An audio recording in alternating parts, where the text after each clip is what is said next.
Steve Palazzolo, Sam Monson from PFF discussed the Deshaun Watson contract, 3 years left on it, a lot of guaranteed money. I'm working under the basis that they have to roll with Deshaun Yes. Watson. So they're now in this position where they have the worst of the contracts for the big money quarterbacks that are causing problems for every franchise that's got one. The contract is so bad that it is still seen as an undesirable outlier that the rest of the league simply chooses to ignore, right? Contracts come up, the next quarterback's done. Nobody is using that as precedent.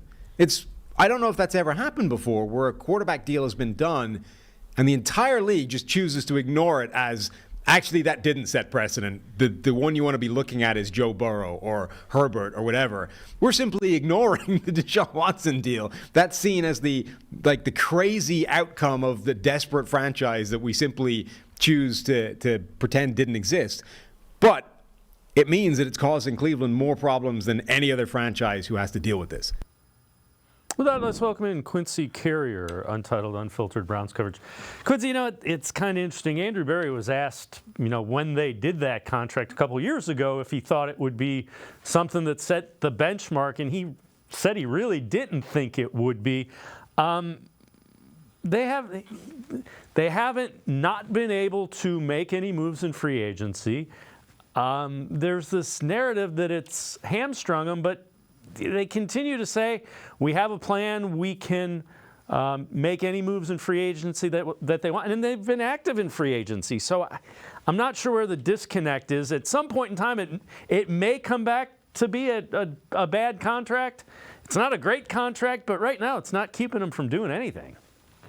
Yeah, it's just a contract. I don't get the hysteria around it. Like you said, it hasn't really prevented the Browns from being able to make any moves. They were still able to bring in Zadarius Smith, Dalvin Tomlinson and Obo Okoronkwo they brought in on long-term deals. So they've been able to maneuver that. They haven't had to cut a notable player because of the salary cap. It's actually been the opposite, where they've been able to extend Grant Delpit. They're probably going to work on getting JOK extended. They've extended numerous players, Denzel Ward, since the Watson contract.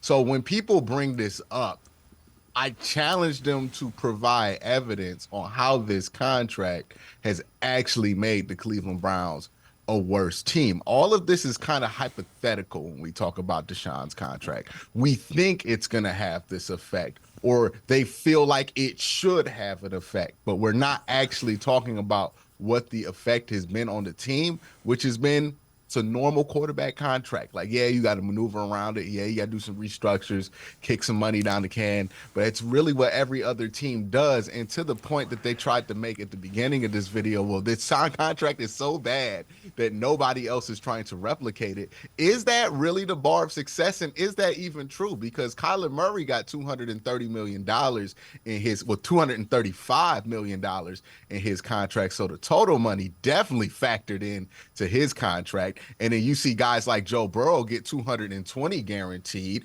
Somebody's eventually going to break the 230 number. And also another thing to note, teams realize that whether you give the money fully guaranteed or not, the money is essentially fully guaranteed. Deshaun Watson was able to get his contract fully guaranteed by law because of the situation he was in. He was basically a free agent. None of these quarterbacks that they have mentioned that would have took precedent from him were free agents, right? That's also a big factor in it. We didn't say this stuff about Kirk Cousins when he signed his fully guaranteed deal, and it took all the way until Deshaun Watson to get another guaranteed deal in the NFL. We didn't say, oh, well, it's such a bad contract and nobody replicated it. No, we understood the leverage that Kirk Cousins had in that moment because he was essentially a free agent, the same as Deshaun Watson. And the precedent is set. If a big-time quarterback hits some level of free agency and has that level of barter, they're probably going to get something like that.